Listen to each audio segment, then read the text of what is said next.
buy the house through a mortgage. Yes, it is. That's right. In fact, sister, you know, this issue of interest, it is one of the major crimes in Islam.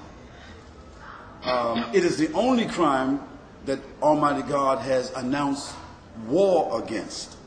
So it means that the people that take interest and give interest and write the contracts for interest, they have themselves made a proclamation of war against God. Now, if you're innocent and you don't know this, you're not responsible because you didn't know. But let me give you the principle behind it. Interest was a conspiracy that was created by a group of people that allowed a small group of people to wind up owning the properties of people for nothing.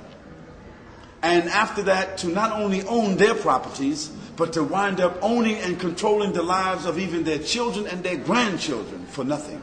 It's a conspiracy. And this conspiracy goes so far that through interest, different countries wind up in a situation what they call international debt. You've heard of foreign debt. So that countries are given money and they can't pay that money back. And so what happens, the people or the banks who have already been paid that money, another group of people go in there and take over the natural resources of that country, rule that country, run that country for hundreds of years on the basis of what? A debt that started out and built up interest. For instance, imagine a country borrowing 10 million and there being a 22% compounded interest on that every year. So you don't have to be a genius to understand that in a matter of 20 years, that 10 million winds up to be 230 million. And it's still not paid. What do? They go and they start a civil war to make sure that people that are in place to begin paying that debt. And so imagine this not in one place, but all over the world, third world countries, undeveloped countries who enter these situations of debt and they wind up remaining in poverty and remaining under disease and other things through what? Banks, conspiracies that introduce this issue of interest. Now to bring it home to you and I, what does it mean? I buy a house. I'm a simple person, a hard-working person. Me and my wife are both working very hard. We buy a house for $70,000. Or let's say here in Australia, let's put it a different way. Let's say it's $150,000. So we buy a home for $150,000. And we're very sincere. And there's a 19% interest attached to that, which means that over a period of 30-year mortgage or 20-year mortgage, I wind up paying for that house if I live, if I continue my job, if I'm employed over a period of 20 to 30 years. For a $150,000 house, I wind up paying at least $280,000 for that same house. The worst thing about it, I must pay off the interest before I pay the principal. See what happens? So it means that for the first 15 years, I'm paying off what? Principal. Interest. And suppose I lose my job. I lose my job, my wife loses her job, I get sick, she gets sick. What happens? They come and take the house from me, is right? Even though I paid off $150,000, $160,000, they take the house from me, so that $150,000, $60,000 was for nothing, isn't it right? Then what do they do with the house? They sell it for. They resell the house for more than what it was worth and give somebody else another mortgage for the house at maybe $220,000, and it just keeps on going. So this shows you that this crime is worse than slaughter. It's worse because it kills the spirit of people, their investments, their generations, and so the people who are engaged in that conspiracy, they have entered a war against God because it amounts to injustice and oppression. So for us Muslims, God made it clear to us. We don't write the contracts, we don't enter the contracts, and when we know about it, we try to find a way to get out of it. Now, you're innocent. You didn't know. Now, I would think that your husband, being a Muslim, he should have understood this. But maybe because he wasn't mindful or practicing, Allah knows best.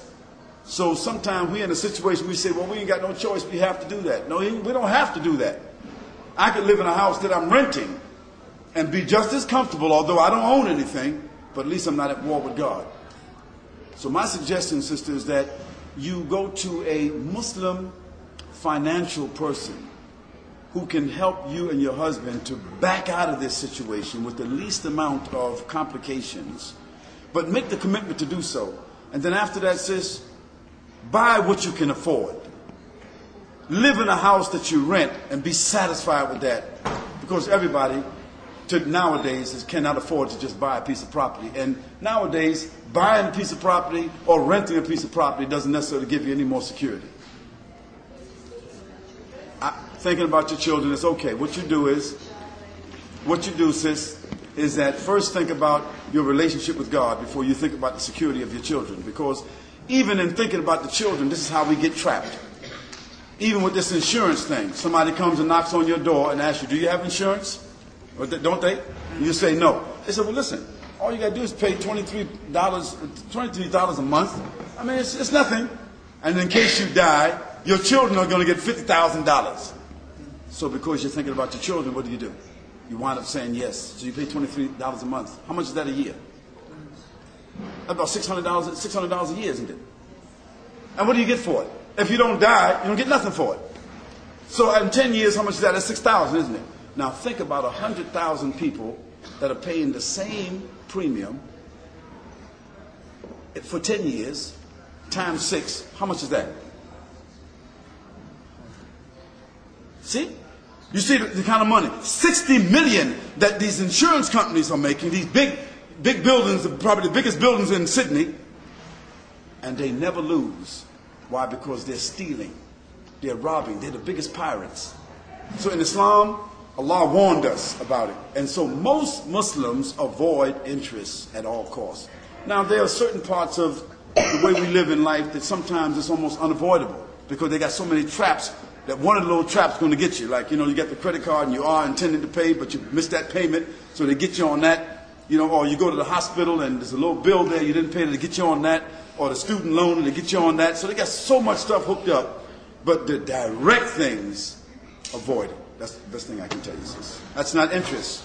If you give me $10,000 to invest in my business for you, and I say to you that I'm going to share the profits with you, then also you should know that I'm also sharing the liabilities with you. If I lose money, what happens?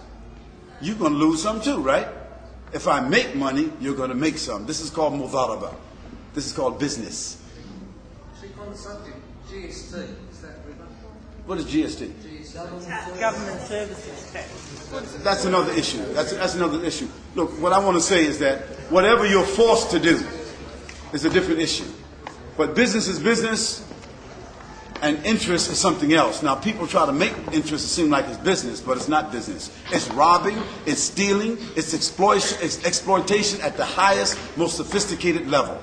And it used to be against the law in all religions. It used to be against the law in Australia. It used to be against the law in Great Britain. It used to be against the law in America until the financial wizards, companies, bankers overpowered the governments. And now all of a sudden it's a big business. So all I can say is just avoid it. And that's another subject.